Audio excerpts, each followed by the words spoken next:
Today, we are going to make some grass. No, I'm not in Colorado, so it's not going to be that kind of grass. It's our techniques that are so simple and sensible, your mothers have practically built themselves.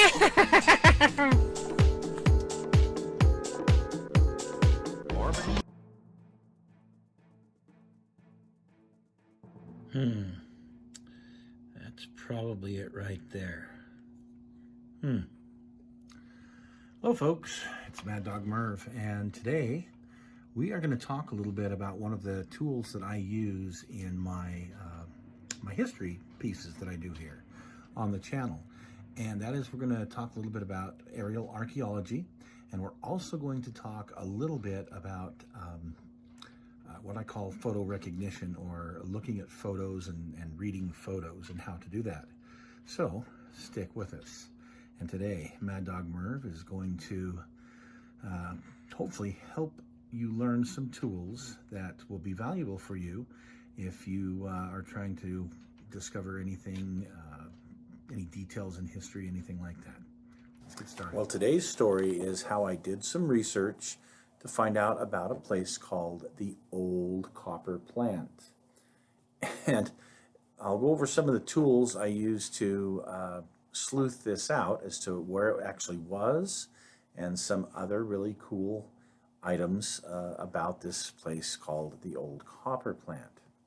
So our story begins with my grandfather, Ralph Plant. And here's a picture of him in his later life, shortly before he passed away. And I had read in his journal, in his life history, that he had grown up on the banks of the Jordan River in the North Salt Lake area near the copper plant.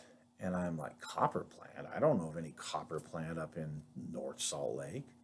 So I get on Google and I began to do searches for a copper plant. And I come across a bunch of different newspaper clippings for a place called Kinney's copper plant. Through some research, I found out that this place was built or started about 1893, and most of the buildings were in by 1894, and it was really only in operation for about a year, and due to some financial issues went into receivership.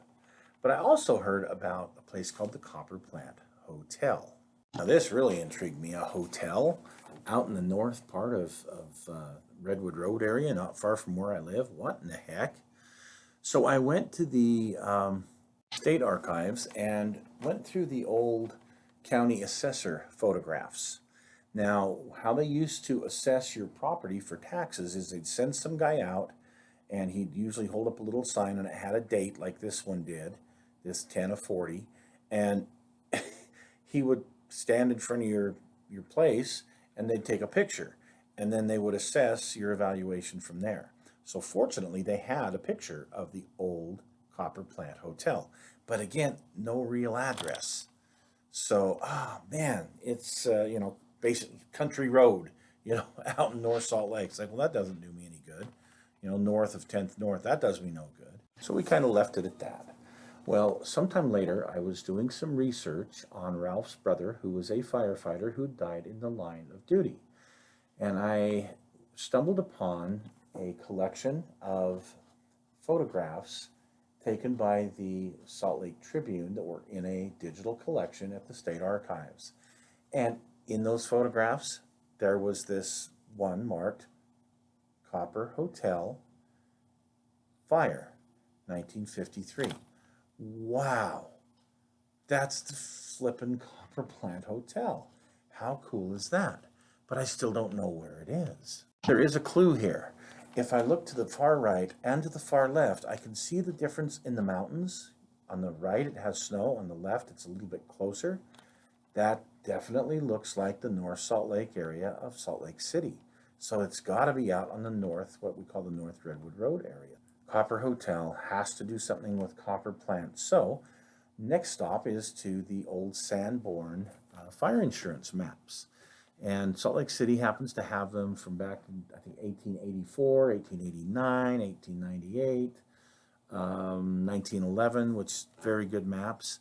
Anyway, these are all digitized and online. Several cities have them and smaller towns as well, so they're a great resource. They're the Sanborn Fire Insurance Maps. And here on the cover page, showing where the different sections are that it covers, there's this area out here, number 97, that really appears to be in that area where the copper plant should have been. So I need to go to the appropriate year that I want to look and start there and see what I can find. So here we will start with the 1898 map, and lo and behold, here's the whole layout for the copper plant in 1898. So shortly after it was built, but by the time it was in receivership and all that. And look at this. I see reference at the very top to a boarding house, which probably the boarding house that was in some of those documents I searched through. And that seems to be on the corner of Ethan Avenue and Prince Street. Well, so now let's go to the 1911 map, and we can see that Ethan Avenue has actually changed its name there up at the top to Douglas Street. So, okay, I'm looking for something that's in the area of this Prince Avenue and Douglas Street. So I kind of got to figure out where that is, but I can see there's a reference here on the Jordan River and how it makes a certain curve. So, I'm going to need to go to my next resource. I really needed to know about how far north this whole thing was. So I looked at this fire insurance map that shows this section number 97. That's got to be the copper plant out there.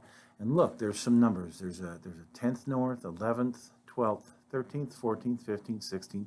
About 17th north is about the area and the river. So my next stop is the Department of Natural Resources, Utah Geological Survey, online maps and publications. And here they have some aerial imagery maps that cover many different years, but particularly for what we're looking at, 1937, 1946, 1953, and 1958.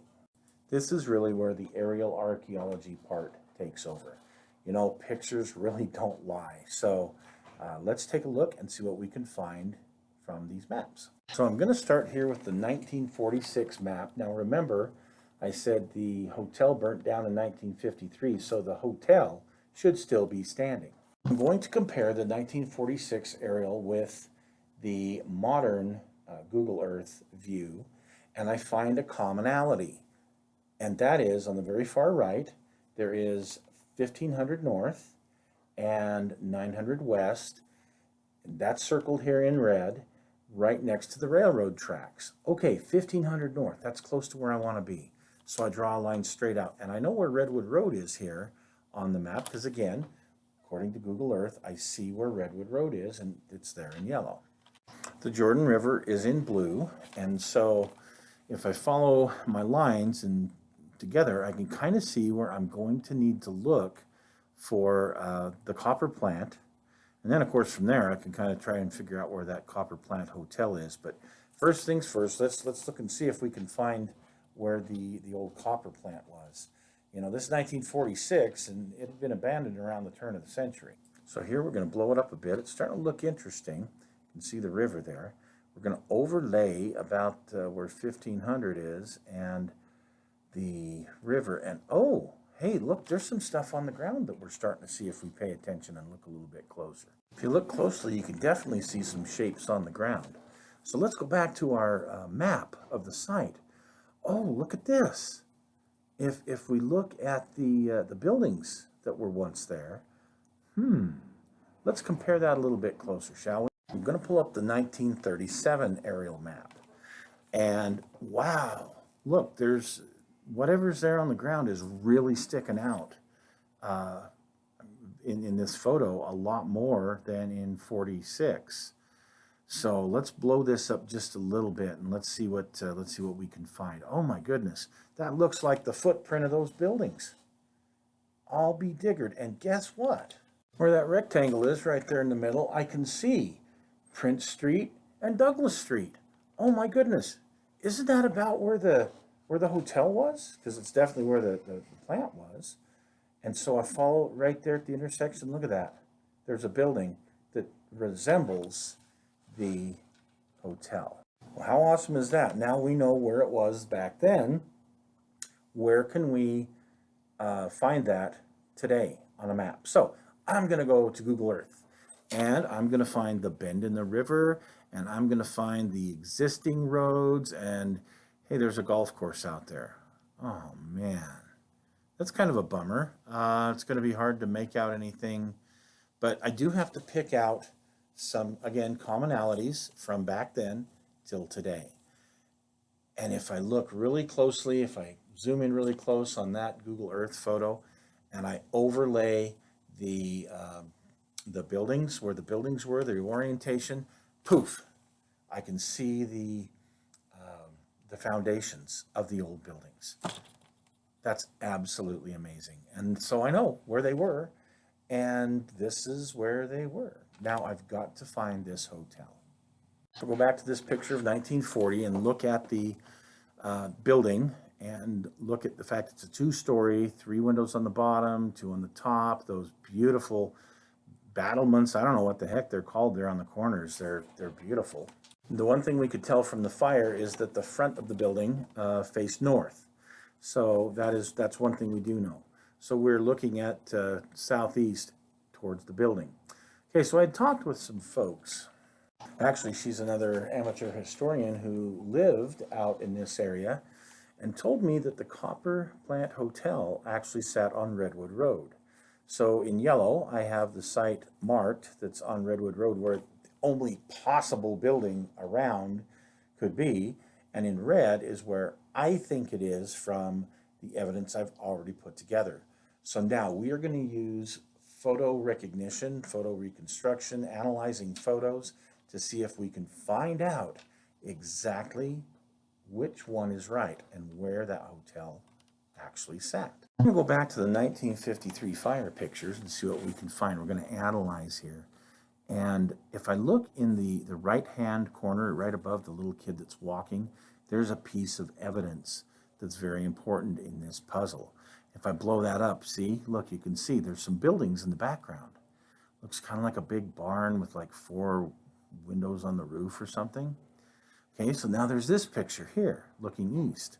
You see the boy in the striped shirt? He appears to be standing on a road. So we blow that up, and yep, he appears to be standing on a road, so not in the field. So it looks like there's kind of a crossroad there on the north side of this. We're going to look at this picture. We can see the mountains in the background, so we obviously know we're in the right spot. But look here, on the right side of that picture, not only those other buildings that we had seen, but another building. Looks kind of like a home above the head of those folks. And now you see how they just stick out like a sore thumb. Your eyes are drawn right to them. That's pretty cool.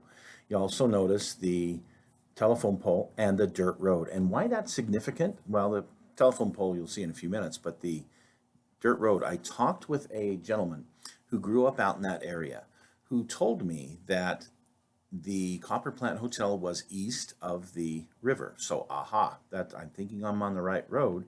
And I happened to find out that Redwood Road was paved in the late 1940s. So obviously this is not Redwood Road. So let's look at one more piece of evidence. Let's go back to our aerial map. This is one of 1953. It's actually in August, so 4 months afterwards.